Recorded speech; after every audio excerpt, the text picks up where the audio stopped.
Hello, my name is Piyush. जैसा कि diesel engine, हर कोई आजकल डीजल इंजन के पीछे पड़ा हुआ है। डीजल इंजन बंद होने वाला है, डीजल इंजन का फ्यूचर नहीं है, डीजल इंजन का ये है।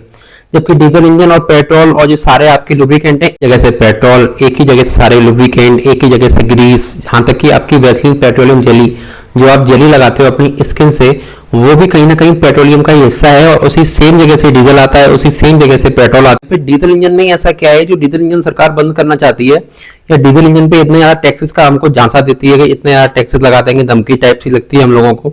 और डीजल लवर कहीं ना कहीं इस बात से ऑफेंड होते हैं कि कहीं ना कहीं हमारे आगे चल के डीजल इंजन बंद ना हो जाए। तो ऐसा मैं आज बताऊंगा कि डीजल इंजन पेट्रोल इंजन से ज्यादा क्यों पॉल्यूशन देता है। वाई डीजल इंजन मोर पॉल्यूट देन पेट्रोल। ये स्टार्ट करते हैं। सबसे पहले पेट्रोल की जान लीजिए। बेसिकली इंजन 4 स्ट्रोक में काम करते हैं। सबसे पहले आता है इनटेक, सेकंड में आता है कंप्रेस, थर्ड में आता है आपका पावर, और फोर्थ में आता है आपका एग्जॉस्ट। मतलब 4 स्ट्रोक होते हैं इंजन में। लेकिन मैं सबसे पहले पेट्रोल की बात करूं तो पेट्रोल में बेसिकली क्या होता है, आपका एयर और फ्यूल दोनों एक बार में उसमें इनटेक होते हैं। मतलब कंबशन चेंबर में एक बार में इनटेक होते हैं। नीचे प्रेशर से जो हवा आती है वो उसको कंप्रेस करती है, और आपका जो ऊपर स्पार्क प्लग होता है उसमें से कुछ लाइटिंग निकलती है, मतलब स्पार्किंग होती है। उसके बाद वो जल के एग्जॉस्ट सिस्टम के साथ बाहर निकल जाते हैं। मतलब आपका प्रॉपर्ली फ्यूल जल जाता है, तो उसमें जो गैसेस होती हैं वो ना के बराबर निकलती हैं, तो पॉल्यूशन कम मात्रा में देता है आपका पेट्रोल इंजन। इसी वजह से पेट्रोल इंजन ज्यादा प्रीफर करती है सरकार की। 15 साल तक की वैलिडिटी है, इसीलिए वो पेट्रोल इंजन को ज्यादा बढ़ावा देती है, पेट्रोल या सीएनजी को। मतलब गैसेस उसमें जनरेट ही नहीं होती है, जो जलने का नाम ही आएगा उसमें। अब बात करते हैं डीजल इंजन ज्यादा पॉल्यूशन करता है, उसकी बात करते हैं। सबसे पहले जान लेते हैं डीजल इंजन भी फुल स्ट्रोक पे ही काम करता है। सबसे पहले आता है उसमें इनटेक, सेकंड में आता है कंप्रेस, थर्ड में आता है उसमें पावर, फोर्थ में आता है उसमें एग्जॉस्ट।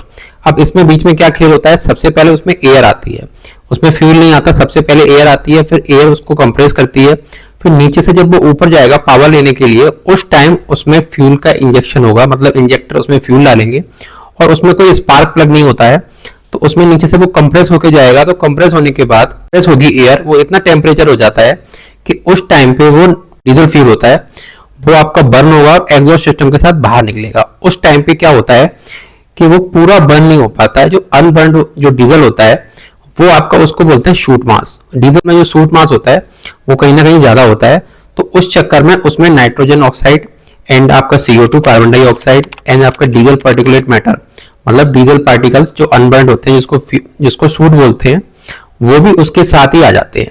तो इससे कहीं ना कहीं हमारे जो एनवायरनमेंट में होती है वो हार्मफुल गैसेस निकलती हैं, और हमारी स्किन के लिए, हमारी हेल्थ के लिए और हमारे फ्यूचर के लिए वो कहीं ना कहीं हार्मफुल है। इसीलिए एमिशन नॉर्म लगाए जाते हैं कि समय समय पर इंडिया की पॉपुलेशन के हिसाब से एमिशन नॉर्म चेंज होते रहते हैं। आगे चल के एमिशन नॉर्म और सख्त हो जाएंगे, क्या पता हमें आगे चल के डीजल और पेट्रोल बिल्कुल ही खत्म हो जाए। 2018 तक ऐसा होता था, एक डीजल इंजन 24 पेट्रोल इंजन के बराबर वो देता था पॉल्यूशन, और 30 लगभग सीएनजी कारों के हिसाब से एक डीजल इंजन करता था। बट ये 2020 में जब से ये डीपीएफ आया है, मतलब डीजल पार्टिकुलेट फिल्टर, उसके बाद ये रेशियो कम हो गया है। ये रेशियो अंडर 20 आ गया है। अब मैं एग्जैक्ट नहीं हूं कितना नंबर है, बट ये अंडर 20 आ गया है, 15 के आसपास होगा। और सीएनजी की बात करें तो 20 के आसपास होगा। ये रेशियो कम से कम हो गया है का कम्बशन रेशियो और पेट्रोल का कम्बशन रेशियो, इसमें काफी डिफरेंस होता है बीच में। इसीलिए डीजल में ज्यादा नाइट्रोजन ऑक्साइड और CO2 ज्यादा निकलती है। इस चक्कर में जो हमारा एनवायरनमेंट होता है वो कहीं ना कहीं हार्मफुल गैसों का शिकार होता है। इस चक्कर में सरकार डीजल के पीछे पड़ी है। डीजल पे इतने सारे टैक्स लगा दिए हैं, 28% GST और सेस, उसके बाद रोड टैक्स, फलाना टैक्स, उसके बाद हम डीजल लेने को फिर भी तैयार हैं। तो सरकार आगे चल के हमको ये भी ना करने देगी कि हम डीजल का नामो निशान देख पाए।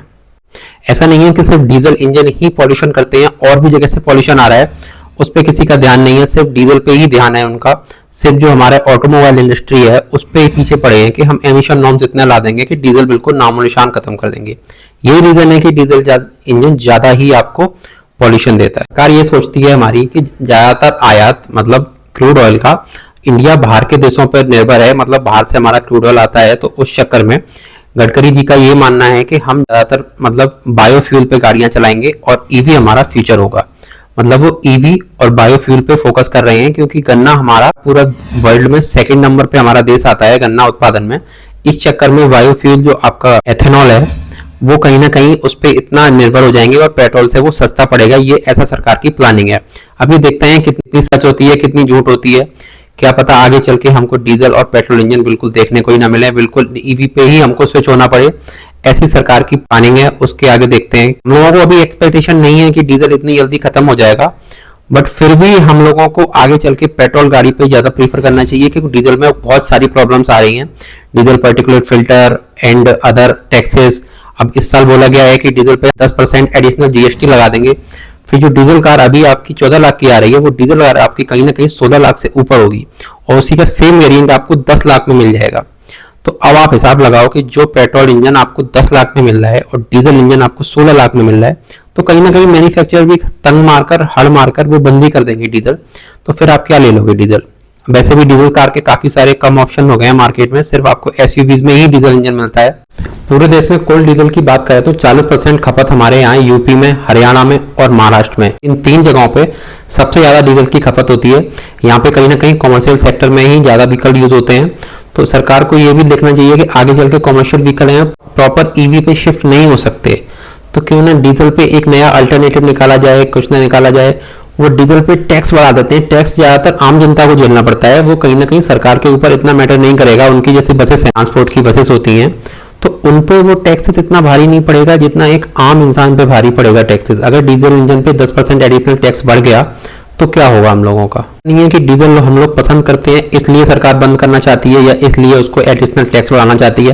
तो एमिशन नॉर्म्स में जो डीजल है वो पेट्रोल के बराबर उनको लाना है, कि जितना पॉल्यूशन पेट्रोल दे रहा है उतना पॉल्यूशन आपको डीजल पे लाके करना है, तो तब वो एक तरह से सेटिस्फाइड हो सकते हैं। उससे पहले सेटिस्फाइड सरकार नहीं होगी, तो इस चक्कर में मैन्युफैक्चरर को कहीं ना कहीं डीजल आगे चल के बंद करना ही पड़ेगा। अगर BS7 आ गया इस साल या 2026 में आ गया, तो आपकी जो गाड़ियां हैं वो इतनी ज्यादा महंगी हो जाएंगी कि आम इंसान की रीच से बाहर हो जाएंगी। रीच से बाहर तो अभी भी है, क्योंकि डीजल कार कहीं ना कहीं आपको पेट्रोल कार से भी 2 लाख के आसपास में महंगी मिलती है, और BS7 लाने के बाद ये गाड़ियां आपको 3 से 4 लाख महंगी मिलेंगी। और सरकार ऐसा नहीं है कि कमाती नहीं है, इससे सरकार को भी फायदा है और मैन्युफैक्चरर को भी फायदा है। क्या पता ये दोनों लोग मिलकर हमको ऐसा कर रहे हो कि आगे चल के, क्योंकि जो पुरानी गाड़ियां हैं वो इनका कहना है कि या फिर तो आप स्क्रैप करिए, या दिल्ली NCR के रीजन में रहते हैं तो बाहर किसी स्टेट में बेच दीजिए, जबकि डीजल 10 साल ही चलने देंगे और पेट्रोल हम आपको 15 साल चलने देंगे। और पेट्रोल के केसेस में भी एक्सटेंडेड आपको आरसी नहीं कर रहे हैं आज के केस में, कई जगहों पर एक्सटेंडेड कर भी देते हैं, पंजाब में कर देते हैं, यूपी में भी कर देते हैं, हिमाचल में भी कर देते हैं, और ऐसे कई राज्य हैं जहां पे ये एक्सटेंडेड नहीं होती है।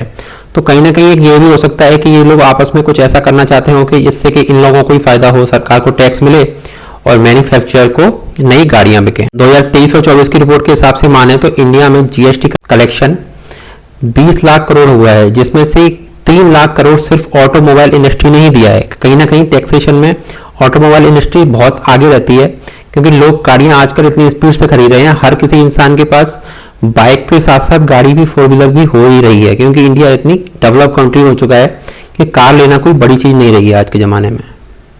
चलिए वीडियो समाप्त करते हैं, मिलते हैं नेक्स्ट वीडियो में नेक्स्ट टॉपिक के साथ। तब तक के लिए गुड बाय।